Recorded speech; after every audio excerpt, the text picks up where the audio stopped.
Esperando aí os irmãos entrarem, né, na nossa primeira aula do Discipulado Sem Fronteiras deste ano, né?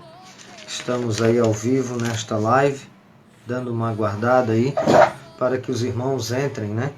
Para que nós possamos aí falar um pouquinho sobre a palavra do Senhor. Espero que pelo menos alguém dos irmãos consiga aí nos acompanhar, porque estamos fazendo aí uma primeira aula, uma aula prévia como introdutória, uma pequena introdução daquilo que nós temos como os pilares da fé cristã. Então, aqueles que forem, né, entrar aí, que nós possamos juntos aprendermos um pouco mais da palavra do Senhor. Então, vou aguardar um pouco aí para que os irmãos possam entrar e nós estaremos então fazendo a nossa primeira aula de uma forma bem sucinta, né, para que os irmãos possam então participar juntamente conosco para a glória do nome do Senhor. Então, irmãos, eu vou fazer assim, por enquanto não entrou ninguém ainda, mas eu vou fazer aqui a nossa aula e vai ficar gravado, né? Aí com o decorrer da semana, ou até mesmo, quem sabe, amanhã, os irmãos possam aí acompanhar esta nossa primeira aula, então, que nós vamos aqui deixar gravado, porque esse é o intuito, para que possamos juntos, então, crescermos na graça e no conhecimento do nosso Senhor e Salvador Jesus Cristo. Então, a graça e paz, né, da parte do Senhor para com todos aqueles que estarão vendo e ouvindo esta live. A nossa primeira lição é a lição de número 1, a lição Conhecendo a Bíblia. Uma lição maravilhosa, onde nós vamos falar aqui de forma introdutória e um pouco mais sucinta sobre este assunto, a qual nós temos aí em pauta como sendo a nossa primeira lição. A minha intenção é que durante a semana nós venhamos aí a fazer mais algumas gravações, de repente mais uma ou duas, para nós darmos o passo a passo. Então, para aqueles que querem nos acompanhar no discipulado, nós temos as aulas nas sextas-feiras, tá? Que vai ser assim quando voltar, né, ao normal, por causa desta questão do coronavírus. Então nós vamos ter ali nas sexta-feiras, às 20 horas, o início das nossas aulas e também terminando às 9h30, 21h30 da noite. Então todas as sextas-feiras nós temos as nossas aulas do discipulado e você é nosso convidado a estar conosco. Aqui nós vamos dar aulas um pouco mais sucintas dentro dos temas, dos pilares da fé cristã, e depois os irmãos então podem, se assim quiserem, também ter a aula por completo na congregação. Então nós vamos fazer a leitura do texto bíblico que se encontra em Salmos 119, verso 105, que nos diz: Lâmpada para os meus pés é a tua palavra e luz para o meu caminho. Salmo, 119, verso 105. Então, irmãos, nós vamos trabalhar este assunto. E nós temos aqui na nossa lição alguns aspectos sobre esta questão, sobre a Bíblia, sagrada. E quando nós lemos esse texto, a qual nós estamos aqui utilizando ele, como nosso texto bíblico introdutório, deixei separado alguns pontos para que nós viéssemos então a trazer aqui uma comparação. Por exemplo, geralmente, nas nossas aulas na congregação, nós introduzimos esta aula falando sobre o texto a qual nós mencionamos. Lâmpada para os meus pés é a tua palavra e luz para o meu caminho. Salmo 119, verso 105. E aí nós sempre falamos sobre a questão, por exemplo, do espelho. Geralmente um espelho, você consegue olhar para ele e ele reflete você por fora, a sua aparência. E aí nós trabalhamos a ideia de que a Bíblia é o espelho do Espírito, a qual ela nos mostra quem nós somos por dentro. E aí nós observamos, por exemplo, um texto bíblico em Hebreus 4:12, porque a palavra de Deus é viva e eficaz e mais cortante ou mais penetrante que espada alguma de 2 gumes, que penetra entre a divisão da alma e do espírito e das juntas e medulas e é apta para discernir a intenção do coração humano. Geralmente nós fazemos ali também uma aplicação básica, utilizando o próprio celular que estou utilizando para a live, mostrando para com os irmãos, por exemplo, a questão de uma lanterna. Porque a lanterna, ela serve para um momento de escuridão. Nós temos ali como uma questão de iluminação local para que nós não venhamos a tropeçar, para que nós não venhamos a cair em um abismo, para que nós não venhamos, de repente, dar de frente, de encontro a um obstáculo. Então, com a iluminação, nós compreendemos e conseguimos enxergar dentro de um ambiente escuro. E quando a Bíblia fala que lâmpada para os meus pés é a tua palavra e luz para o meu caminho, dá-se a entender tranquilamente que se nós pegarmos uma lanterna e colocarmos ela debaixo da camisa, com certeza ela não fará a utilidade que realmente ela se encontra ou que nós haveríamos de utilizá-la. Então nós observamos que dentro dessa perspectiva, nós pensamos sempre ali na questão de muitas pessoas terem a lâmpada, que é a palavra do Senhor, e a luz para os nossos caminhos, e muitas das vezes a pessoa utilizar ela de forma indevida, não tendo ali a compreensão dos textos que a Bíblia nos traz como revelação, e muitas das vezes a pessoa acaba tendo então dificuldade para que ela possa então, vamos dizer assim, ter o seu caminho iluminado. E nós observamos então que o uso correto da palavra do Senhor é importantíssimo para que nós possamos então viver de acordo com a vontade de Deus. Porque através das Escrituras, no Salmo 119, verso 130, fala que a exposição das tuas palavras dá luz e entendimento aos simples. Logicamente que a Bíblia já é a revelação de Deus, e com isso nós temos então, através da exposição dela, a revelação que é a própria palavra, o próprio texto bíblico, para dar luz, entendimento aos simples, entendimento a cada um de nós que nos encontramos na presença do Senhor. Então, como nós temos aqui esta ideia de uma metáfora da questão, da lanterna, nós compreendemos que muitas pessoas às vezes têm a Bíblia, mas não conseguem compreender a iluminação que ela pode trazer para o seu e para o meu coração. Então, por isso que nós precisamos, com certeza, entender a palavra de Deus de forma devida, para que possamos, então, não só pregá-la, mas principalmente vivê-la através daquilo que está exposto na palavra do Senhor para os nossos corações. Há aqueles que dizem, por exemplo, a irmã Terezinha está ali, paz do Senhor, Deus abençoe. Ela botou Deus abençoe também. A minha esposa e a irmã Terezinha estão aí ligados nesta noite, nesta oportunidade. Com certeza será uma benção. Então veja só, vai ficar gravado, então os irmãos depois, posteriormente, podem também assistir a aula, Então essa é a ideia de nós termos este grupo aqui fechado. Então veja bem, irmãos, como estava explanando aos irmãos, então nós devemos fazer a utilização devida e correta da palavra de Deus para que possamos ter a iluminação pelo Espírito Santo e compreendermos a palavra de Deus.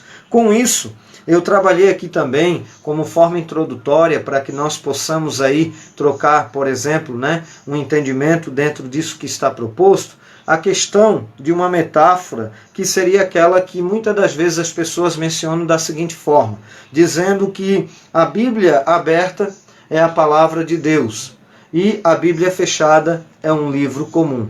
Mas nós sabemos muito bem que a Bíblia fechada, ela continua sendo a palavra de Deus. E nós poderíamos trazer aqui talvez outros nomes a qual permeiam esta questão. Por exemplo, ela é o livro. Então ela não é apenas um livro, ela é o livro. Seria o livro dos livros, a palavra de Deus, ainda que esteja fechada. Porque se nós colocássemos ela no meio da estante, ela seria o centro. Se nós colocássemos ela lá em cima da nossa estante, ela é soberana. E se nós colocássemos ela lá embaixo, por mais que alguém muitas das vezes até mesmo deixa de ler e de estudá-la, ou abre no Salmo 23, ou abre no Salmo 91, que isso não fará a menor diferença, porque ela não é um amuleto, ela é, na verdade, o conhecimento exposto da palavra do Senhor para as nossas vidas. Então, se nós colocássemos ela lá embaixo, ela seria, então, o alicerce da nossa vida espiritual.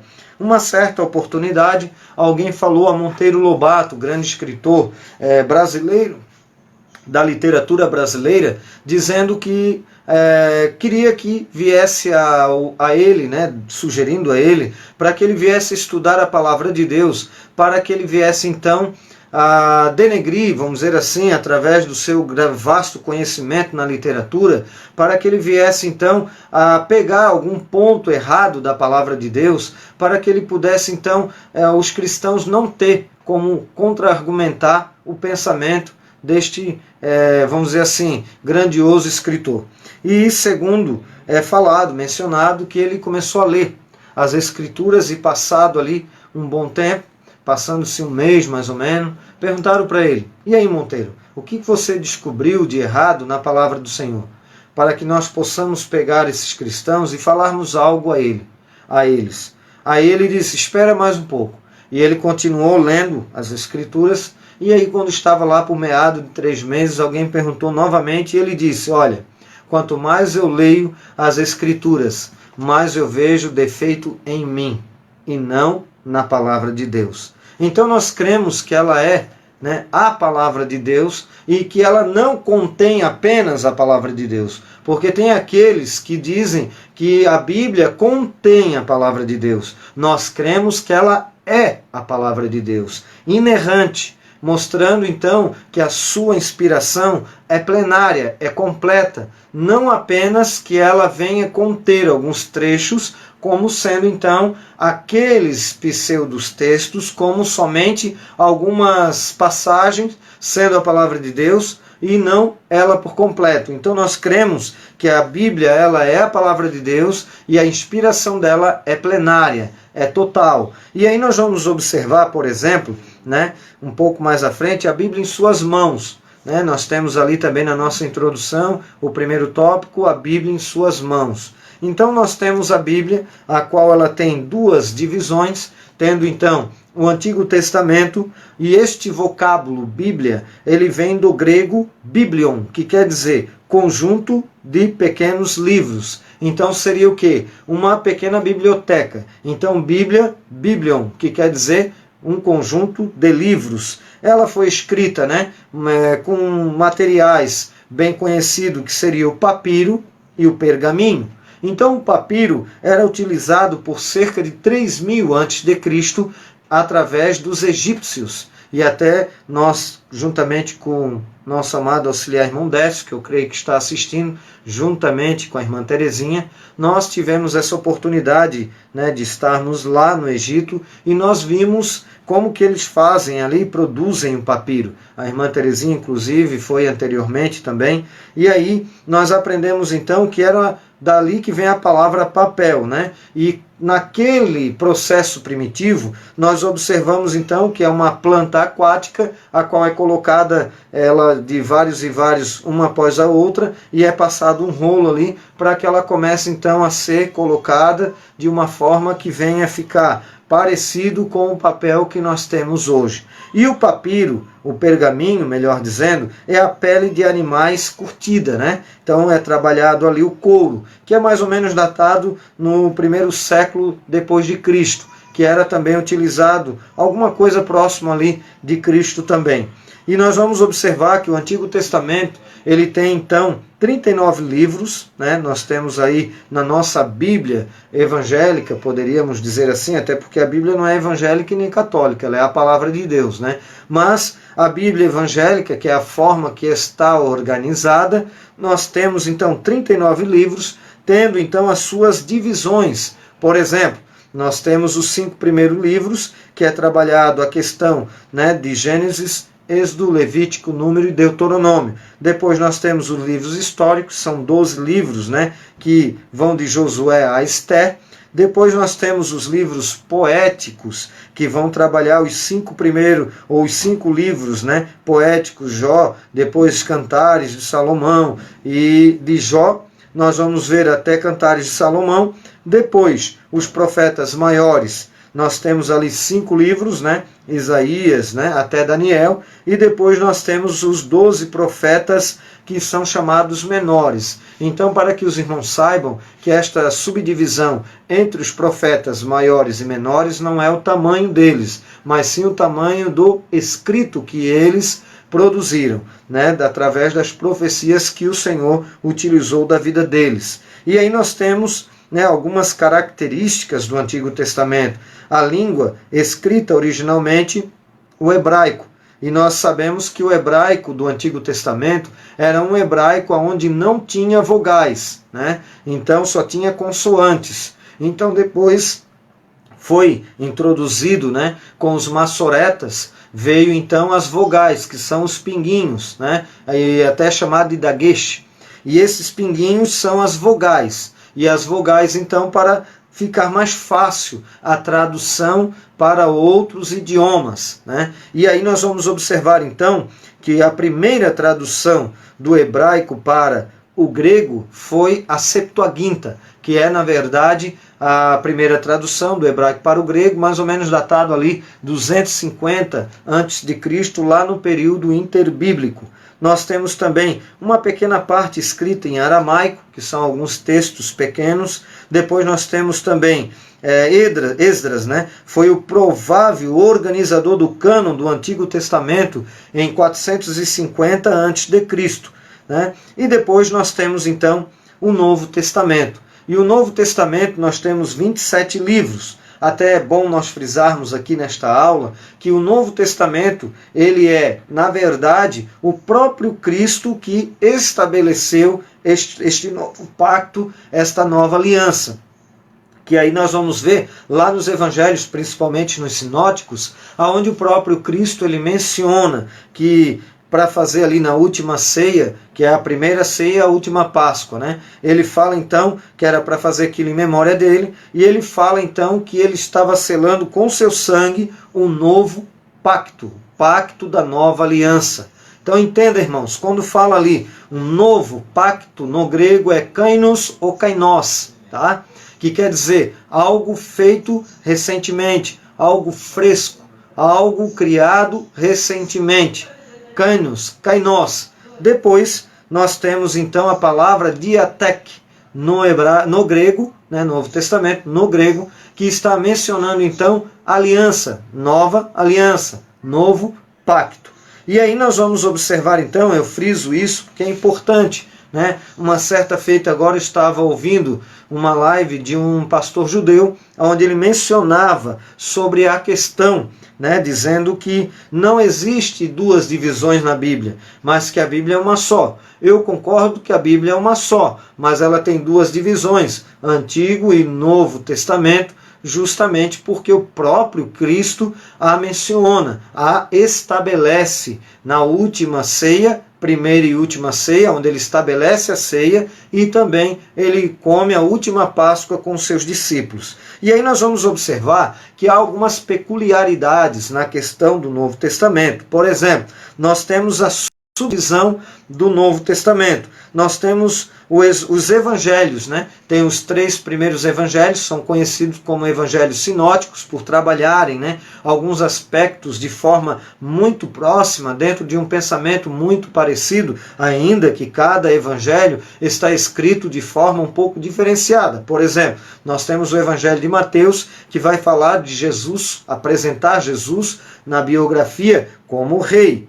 Por quê? Porque ele está escrevendo para judeu. E é por isso que você observa que ele trabalha, por exemplo, as genealogias, né? Por isso que ele tem essas genealogias já de início, porque o judeu ele quer saber de onde vem, qual é a tribo, e também sempre fazendo aquela comparação, mostrando que o Novo Testamento tem um amparo de cumprir aquilo que o Antigo estava mencionando ou profetizando que haveria de vir.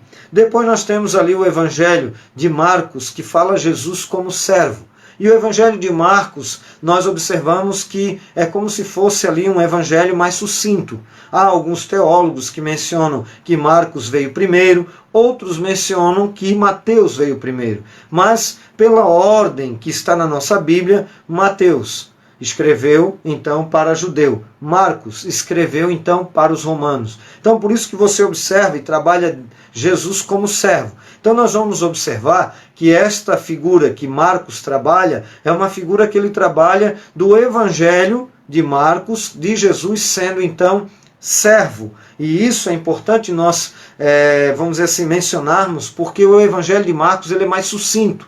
É como se fosse uma mensagem pregada num ponto de pregação ou um culto ao ar livre. Por quê? Para alcançar aqueles que não conhecem a palavra de Deus. Então não há necessidade, talvez, de falar muito das profecias do Antigo Testamento, não há necessidade de falar muito sobre genealogia. Então ele trabalha de uma forma mais sucinta. Depois nós temos o Evangelho de Lucas, que é um tratado. E ele escreve este evangelho a Teófilo, tanto o evangelho de Lucas quanto Atos dos Apóstolos. E um tratado é algo que você vai observar que houve uma pesquisa. E você vai ver então que Lucas é o único escritor gentil de toda a Bíblia Sagrada. E você vai ver então que ele trabalha a Teófilo, logicamente, como já foi mencionado, Deus, Teófilo, mostrando então amigo de Deus. E aí nós podemos fazer uma aplicação básica que ele escreveu a todos os amantes e amigos do Senhor. Louvado seja o nome do Senhor. Nosso amado irmão Charles, diácono Charles, também está aí conosco. Nós temos aqui também o Evangelho de João.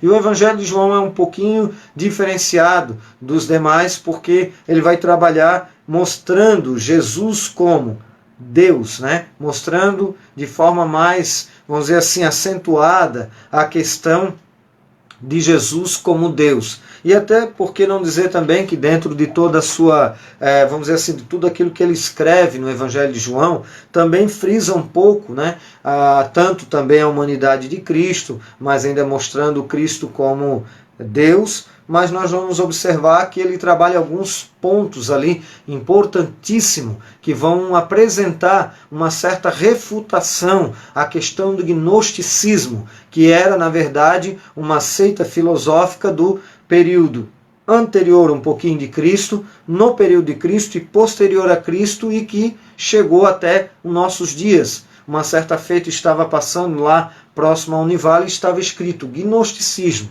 E eu parei para ler, falava de gnose, conhecimento, e mostrando também alguns aspectos, no sentido assim, meio filosófico. E aí eu me lembrei do gnosticismo, porque nós podemos imaginar, irmãos, que isso ele alcança até os nossos dias. Só que, lógico, ele alcança de forma diferenciada, Ele não vai vir com toda aquela carga, igualmente tinha no antigo lá na antiguidade, mas ele chega até os nossos dias com outras roupagens e alguns aspectos muito similares, alguns traços muito similares daqueles a qual nós podemos observar que as Bíblias e estudos teológicos vão nos apresentar. Então nós temos também um único livro histórico do Novo Testamento, que é Atos dos Apóstolos. Lógico, irmãos, que os irmãos estão acostumados com as nossas aulas ali na congregação, e nós falamos que toda a Bíblia, tanto o Antigo quanto o Novo Testamento,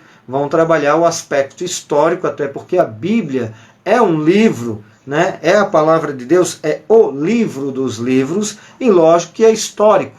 Mas, de forma literária, o Novo Testamento tem então o livro de Atos dos Apóstolos como um livro histórico. Depois nós temos então os doutrinários, que são as epístolas. Aí nós vamos ver as epístolas paulinas e as epístolas gerais. Depois nós temos também a Revelação, que é um único livro, e é o livro de Apocalipse. Quero dar uma pausa aqui e dizer para os irmãos que todas as vezes que nós queremos fazer ali na nossa congregação uma aula diferenciada, aqui nós podemos fazer, que aqui nós estamos num grupo fechado de igual forma, e não atrapalha também as nossas aulas lá, a sequência. Então daqui a pouco nós vamos fazer uma aula aí um outro dia, diferenciada, que eu não fiz né, em lives abertas e nem dei na congregação. Então, quer dizer, um ensinamento diferenciado. Por exemplo, nós podemos estudar as epístolas gerais. Aí eu posso fazer uma sequência de, por exemplo, 3, 4 aulas sobre as epístolas gerais, fora as aulas que nós estaremos estudando também do discipulado, tá certo?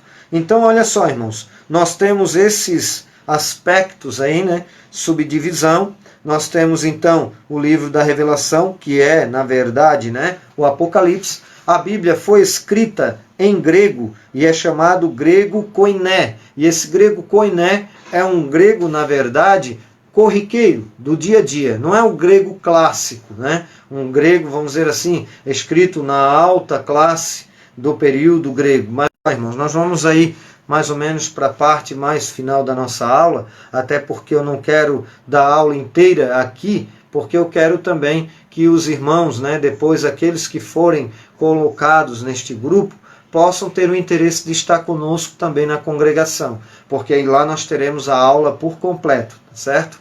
Então veja bem, a Bíblia não é um livro comum, como nós mencionamos. A sua história é um milagre.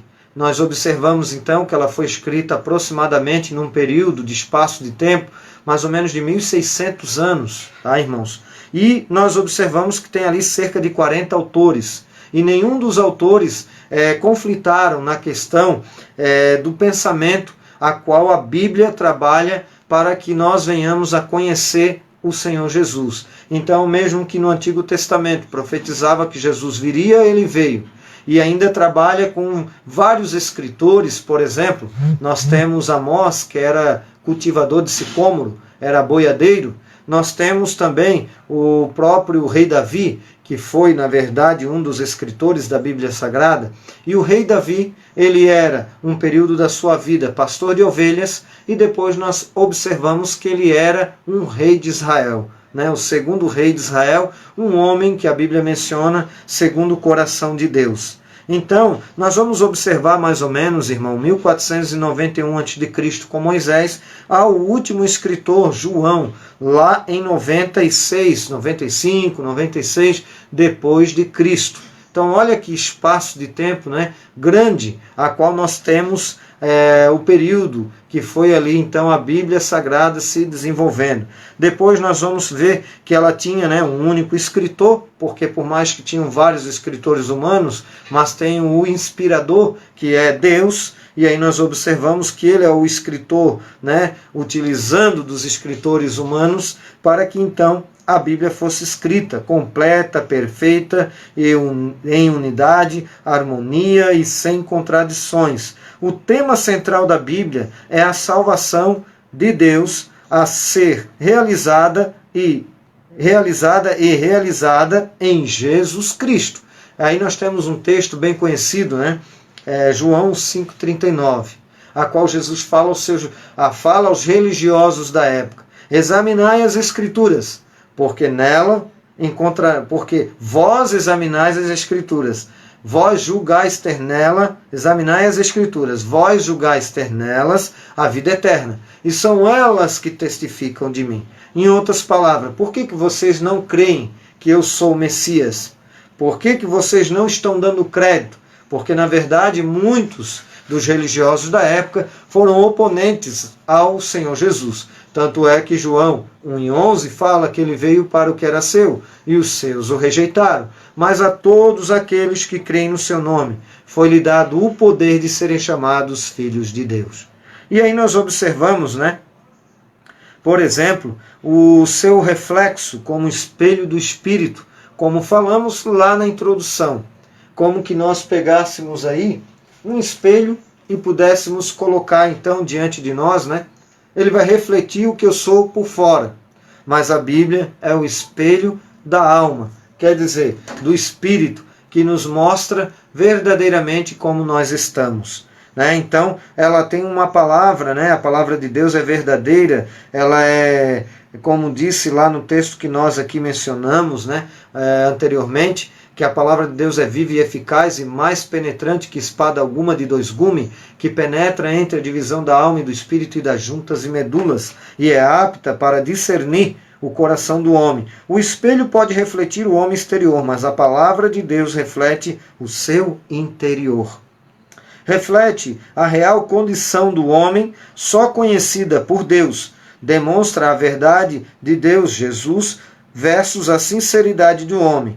Por isso que nós falamos, a Bíblia, ela não apenas, ela mostra, por exemplo, como alguns mencionam, como contendo a palavra de Deus. Não, ela é a palavra de Deus. Quando alguém mente na Bíblia, a Bíblia está nos mostrando a mentira do mentiroso, mas isso não invalida a sua inspiração. Não é a mentira que foi inspirada, mas sim o revelar do mentiroso, da mentira que ele falou, que foi revelado, para que e é inspirado para que eu e você não venhamos a cair no mesmo erro, que é a mentira. No caso aqui, estou utilizando como um exemplo. Aí depois nós vamos observar, reflete então a real condição do homem, mostrando essa diferenciação. É o livro mais maravilhoso e também o mais terrível. Desnuda o homem e as suas intenções, que é o texto que nós mencionamos de Hebreus 4:12. Depois, somente Deus é que pode revelar que o homem é por dentro. Por exemplo, Davi, Salomão, Paulo, Pedro e assim por diante. Então nós vamos caminhar para o nosso final agora. Sua mensagem. Nós temos aí um único livro com a mensagem de aplicação mundial, irmãos. Olha só que tremendo, De aplicação mundial. Você pode pegar um best-seller de um ser humano, que ele escreve um livro muito bem escrito, só que ele tem aplicação local. E nem sempre ele terá uma aplicação universal, quer dizer, em todos os lugares. Por mais que uma cultura possa ter, vamos dizer assim, a fornicação como algo comum, na verdade a Bíblia diz que fornicação é pecado no Brasil, em qualquer lugar do mundo. Então, roubar, vamos dar exemplo.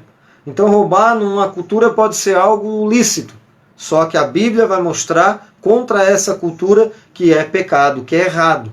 Então, quer dizer, a aplicação dela é universal. Tá? Então, quer dizer, você vai observar então que ela nos apresenta esse aspecto atual, de sempre estar atual. Que aí você vai ver que o pecado ele foi no passado, ele é no presente e ele será no futuro até que Jesus venha buscar a sua igreja. Então nós vamos observar que isso nos mostra que ela tem uma aplicação universal, mundial. Tá? Aí depois nós vamos ter aqui então, a sua aplicação é mundial, sua mensagem é de aplicação mundial e sua revelação é clara. E aí vai apresentar o quê? O Salvador. Por isso que eu sempre menciono, lá quando cita Romanos 10:9. Se com a tua boca confessares Jesus como Senhor. Então veja bem, irmão, a palavra Senhor no grego quer dizer Kyrios, soberano, absoluto, mostrando que ele é equivalente ao hebraico Yahvé, mostrando que Jesus é igual ao Pai. Então você observa que Jesus é soberano, ele é Senhor, ele é Deus. E aí você vai entender que nós temos que nos submeter à palavra de Deus, tá certo? E aí a Bíblia menciona cerca de 450 vezes Jesus como Senhor. E Jesus como Salvador, cerca de 16 vezes. A diferença, a quantidade de vezes que a Bíblia nos apresenta isso. Eu creio que se tem essa grande diferença, e se cerca de 450 vezes como Senhor, então é porque o Senhor quer que eu e você, para ter Ele como Salvador, nós precisamos de ter Ele como Senhor. Tá certo? Então vamos lá. Veja bem, nós temos a diferenciação entre a Bíblia católica e as Bíblias comuns, Então tem ali, por exemplo, 7 livros, na Bíblia católica que são chamados de apócrifos. Nós sabemos que não é apenas esses 7 livros, tem mais livros. Esses livros já fez parte da Bíblia que nós assim temos, da Bíblia comum, só que com o passar do tempo, lá no período da Reforma, posterior à Reforma, pouco mais à frente, foi então tirado. Por quê? Porque muitas das vezes alguns dos cristãos faziam leitura deste livro, ou destes livros, e trazia então embate e confusão dentro da questão doutrinária. Então, por isso que a Igreja Católica aderiu a esses livros, colocou eles, né, como livros inspirados, como livros que compõem. Então, isso aqui é só para nós fazermos uma diferenciação, tá, irmãos? Então, isso é uma questão, vamos dizer, uma problemática, né, histórica, onde foi inserido através dos concílios católicos, mas que o Evangelho, já os evangélicos, vamos dizer assim, né, para nós fazermos aí uma pequena diferenciação, com todo respeito, logicamente, né, aqueles que possam ser católicos, quando ouvirem e verem esta live, nós vamos observar então que tem essa pequena diferenciação. Esses livros para os evangélicos, eles têm, na verdade, um valor histórico, né, um valor que às vezes trabalha algumas questões, vamos dizer assim, pontuais dentro da história, e não que eles sejam inspirados, tá certo? Então nós vamos ver que existem algumas regras para inspiração que não fecham com esses livros, tá certo? Então nós não vamos entrar em pormenores nisso para nós concluirmos a nossa aula, tá? Então nós temos, por exemplo, 7 livros no Antigo Testamento. O Novo Testamento é igual à Bíblia evangélica ou Bíblia comum com a Bíblia católica. O Novo Testamento é igual, o Antigo tem 7 livros e alguns acréscimos. Quais são os livros? Tobias, Judite, Sabedoria de Salomão, Eclesiástico, Baruque, 1º e 2º Macabeus. 7 livros.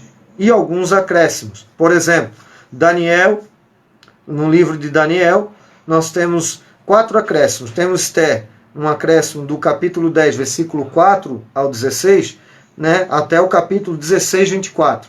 Depois nós temos Daniel 3, lá do 31 até o versículo 90. Depois nós temos Daniel capítulo 13, que vai falar sobre a história de Susana. Daniel capítulo 14, que trabalha Bel e o dragão. Alguns desses aqui eu já li, né? Então tem algumas histórias que eu acho até interessante nós conhecermos, tá? E aí nós temos então aqui, para nós concluirmos a nossa aula de hoje, veja bem, não foram citados por Jesus esses livros apócrifos, não foram citados pelos apóstolos, não são referenciados pelos livros bíblicos e também ocupam um lugar político na história. Então ele tem um valor histórico, cultural, e não um valor espiritual no sentido de, vamos dizer, de inspiração, tá certo? Então, para nós concluirmos aqui a nossa aula de hoje, espero que os irmãos estejam gostando dessa nossa primeira aula. A minha intenção é, na verdade, dentro dessa semana, ainda trabalhar pelo menos mais umas 2 aulas, para nós chegarmos na aula que nós paramos lá na congregação, e deixar todas as aulas pontuadas aqui, tá certo? Então nós temos aqui, ó, como usar a Bíblia na igreja. 66 livros são divididos entre capítulos e versículos. Capítulos. A datação aqui é para que nós possamos ter o conhecimento de quando que foi então colocado, né? Foi então subdividido os capítulos. Em 1250 d.C. pelo cardeal Hugo de Saint-Cher, tá? Saint-Cher. Depois nós temos aqui versículos, 1445 d.C. Antigo Testamento pelo Rabi Natan, em 1551 d.C. Novo Testamento por Robert Stevens, tá? Depois nós temos então tradução para o português. Temos então João Ferreira de Almeida, em 1681 d.C. Temos versões conhecidas como João Ferreira de Almeida, Almeida Revista e Corrigida, Almeida Revista Atualizada e Almeida Contemporânea, ou temos também Almeida Fiel, né? Depois nós temos Padre Antônio Pereira de Figueiredo, em 1781, que é uma Bíblia católica, e também temos o Padre Matos Soares, em 1946, a mais popular católica. Também nós temos outras traduções, né? Por exemplo, eu tenho a Bíblia Teb, que é uma tradução excelente do Antigo Testamento, a Bíblia de Jerusalém, até eu tenho uma Teb pequena aqui, tá? É uma Bíblia muito boa, eu utilizo bastante. A Bíblia King James, tenho também a Bíblia, né? Várias traduções, eu tenho aí quase 30 Bíblias, sendo aí mais ou menos umas 10 a 15 traduções. tenho tradução do hebraico, tenho tradução do grego alguma coisa, bem pouco, mas tenho. Então tudo isso para tentar trazer um pouco mais de entendimento da palavra do Senhor. E como usar a Bíblia no dia a dia? Aí vai trazer as referências, né? João, capítulo 3, versículo 16, fazer essa diferenciação, capítulo e versículo, né?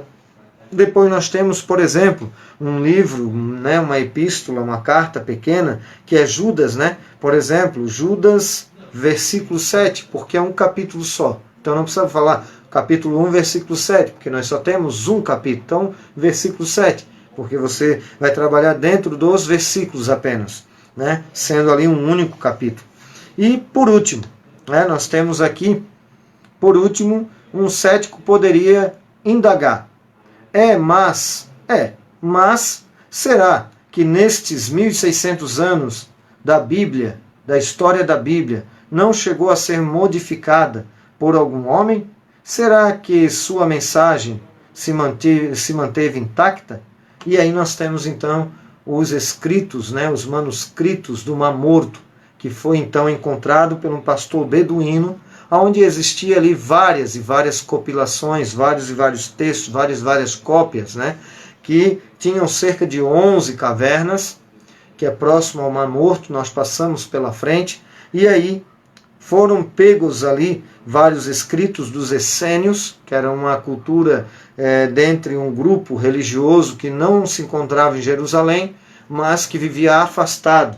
E esses essênios, eles tinham ali alguns rituais litúrgicos, né? Eles tinham ali um mestre da justiça, que era, na verdade, o fundador daquela seita. E eles acreditavam que eles eram os filhos da luz. E eles acreditavam também numa guerra escatológica, que os filhos da luz lutariam contra os filhos das trevas. E eles acreditavam também vários banhos ritualísticos, porque o pensamento permeante da seita era de purificação. E esses essênios, na verdade, ele tinha uma linha sacerdotal de pensamento. Mais ou menos aquilo que nós temos no Antigo Testamento, porque eles criam no Antigo Testamento. E foi achado vários escritos. Alguns deles servem como históricos e apócrifos e outros são cópias da Bíblia. Inclusive, tem um que é bem conhecido, que é do profeta Isaías. E aí, para esta pergunta de um indagar, de um cético, né, que se teve alguma alteração, essa Bíblia é datada, por exemplo, esse escrito, mais ou menos lá no período de Cristo. Até porque os essênios eles vieram a ser dizimados, né, por causa de 70 depois de Cristo, aonde então o imperador Tito, né, o general Tito, foi e matou os cristãos da época e destruiu Jerusalém e assim por diante. E em 70 depois de Cristo, então, não foi mais falado sobre esta seita que se encontrava nas cavernas de Qumran, ali próximo ao Mar Morto. E o livro do profeta Isaías ficou então demonstrado que não houve alteração. Louvado seja o nome do Senhor. Deus então velou pela sua bendita e gloriosa palavra. Então passará os céus e a terra, mas as minhas palavras não hão de passar. Louvado seja o nome do Senhor. Deus abençoe aos irmãos.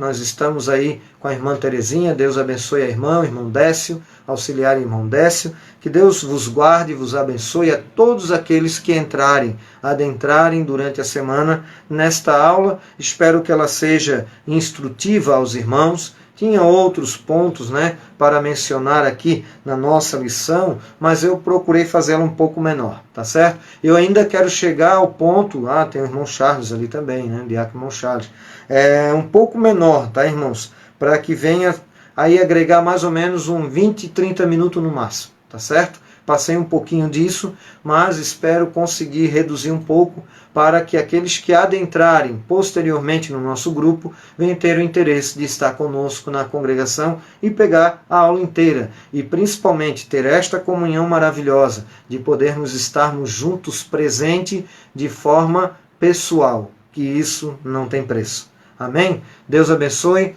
ao diácono irmão Charles, à irmã Terezinha, a todos os irmãos que adentrarem posteriormente nesta live. Que Deus abençoe. Nós vamos fazer uma oração então de agradecimento. Senhor maravilhoso Deus e eterno Pai, te louvamos e te agradecemos por esta noite maravilhosa, por esta oportunidade a qual o Senhor nos concedeu de estarmos aqui em tua presença, para juntos louvarmos e exaltarmos o teu nome. Papai, abençoe os lares, abençoe este grupo e que os irmãos possam aprender mais da tua palavra e que eu também possa aprender, que nós possamos juntos crescermos na graça e no conhecimento do nosso Senhor e Salvador Jesus Cristo. Oramos também, se alguém precisar de uma cura, que através desta live, através desta oração, o Espírito do Senhor venha abençoar esta vida ou essas vidas e elas possam receber a cura divina para a honra e para a glória do teu nome. É o que eu te peço nesta noite, Senhor, e já te agradecemos por tudo, em nome do Senhor Jesus Cristo. Amém. Deus abençoe poderosamente a vida dos irmãos, em nome do Senhor Jesus.